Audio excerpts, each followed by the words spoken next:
Hello, it's me again, Steve Toslava. I've had an inquiry about what the conductor's score looks like. What is the conductor looking at when he's conducting a concert or a rehearsal? How does he keep track of where he is in the music? So I have an example of that, a conductor's score. So let's take a look at it.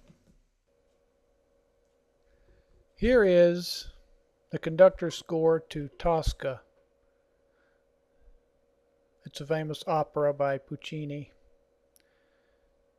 And here in the introductory pages, you'll see right here is the cast of characters.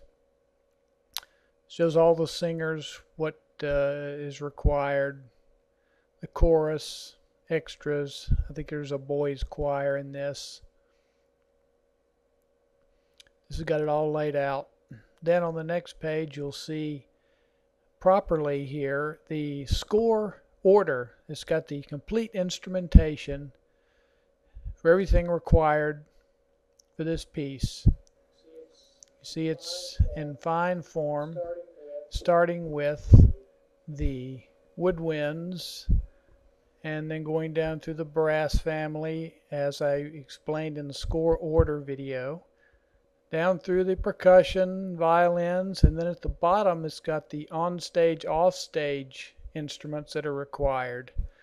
In operas you have banda, is what it's called, and they do various parts. People are in costume, they're on stage playing for a dancing scene or something of that nature. Here's the first page of the opera, of the conductor's score. And I chose this because this particular conductor marks his scores very colorfully. You'll see a heavy blue vertical line and a lot of red markings. The red markings show like subfamilies, like there are that is of subfamilies of instruments. Here he's noted that trombone basso he's going to abbreviate as TB. And you can see it goes and shows all the instruments on the first page, including the chorus, down through the strings. And you can see the heavy blue line, and you'll see it better in some pages coming up. So that's the first page of the score.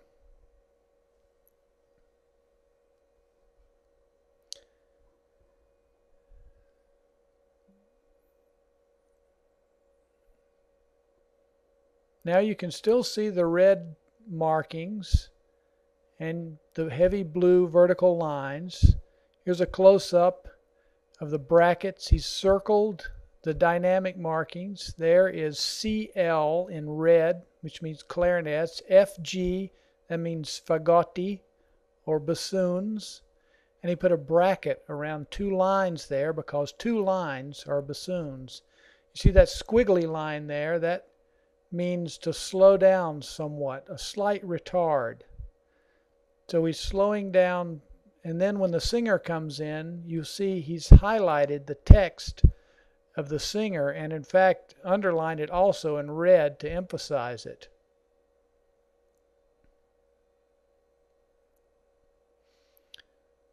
Next page, more of the same.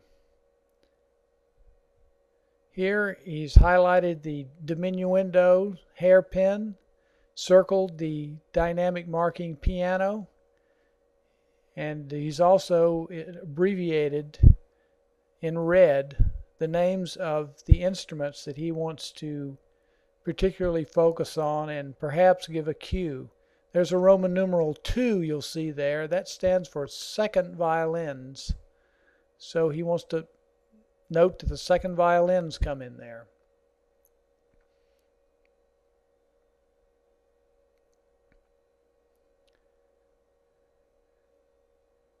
Here you can see more about the same look. Each page is marked in great detail. This is one way that the conductor learns the score, the layout, the overall format. He doesn't have to play the individual notes, but he needs to be aware of what instruments are playing and what they should be playing. And you can see the singer's part being especially important in an opera. Now you see a big number 6 there. That means that measure is in 6. There you'll see a triangle. That means that is a 3/4 measure. And then 2 vertical lines just after the triangle. That is 2 beats in that measure, or a 2/4 measure.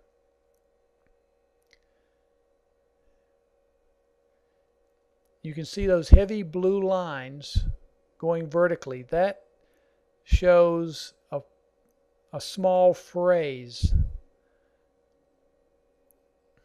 That helps him group certain phrases together in his own mind as he sees the music going by.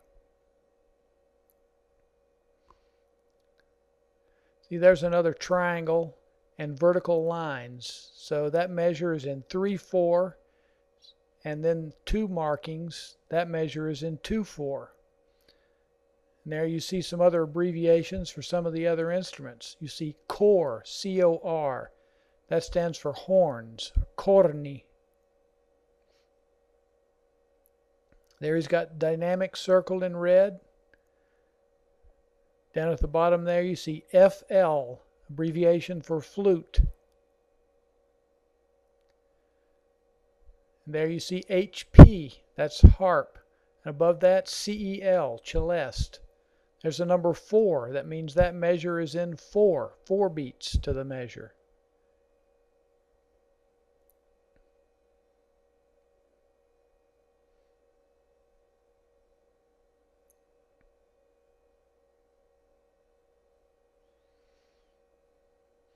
You see, each instrument is marked so he can see what's coming in.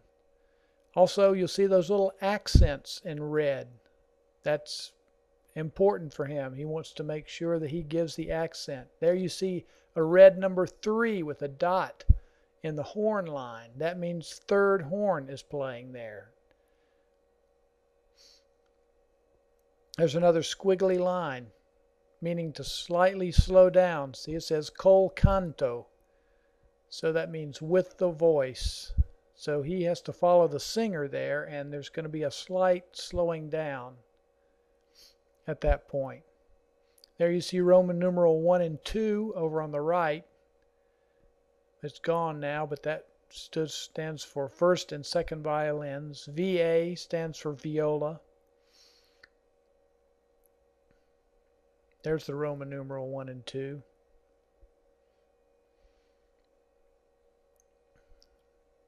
You notice the spiral binding on these scores too. That can all be done in the library. That would be the subject of another video.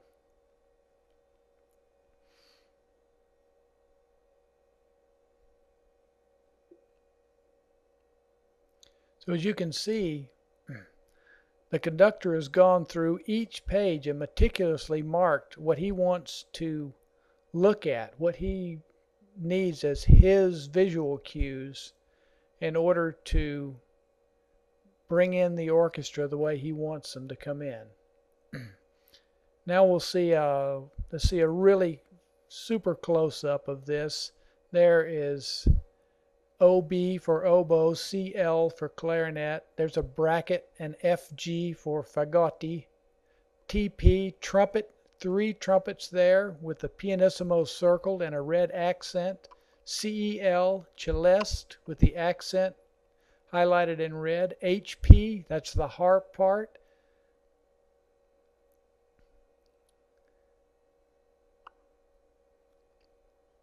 You can see those brackets are for the cello and bass. They play together.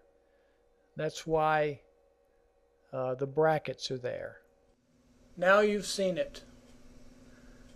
The Secret Life of the Conductor. Thank you for watching. This is Stiv to Slava saying see you next time.